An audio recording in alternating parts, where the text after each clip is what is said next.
都市人咧最中意咩都要快，咩都要方便㗎啦。如果煮嘢食都係咁樣，你話幾好呢？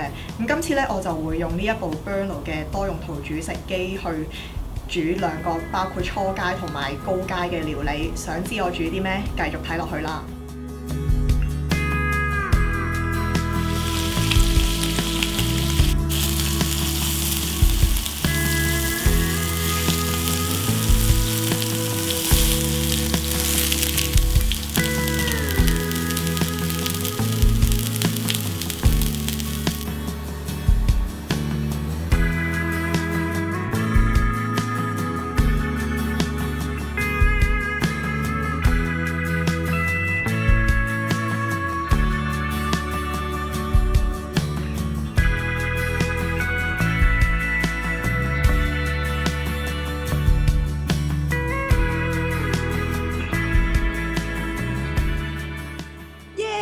成功啦！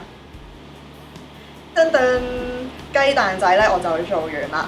當我試過呢一個多用途機之後咧，咁我會覺得當中真係非常之方便啦。你只要換咗個 place 咁就可以煮唔同類型嘅嘢食啦。但係唯一我覺得唔係太方便嘅地方就係因為佢嗰個發熱線咧係集中喺中間啊，熱力好似唔係太均勻。但係如果你係有興趣煮嘢食嘅朋友咧，相信呢一部機咧都會發揮你到廚藝嘅創意嘅。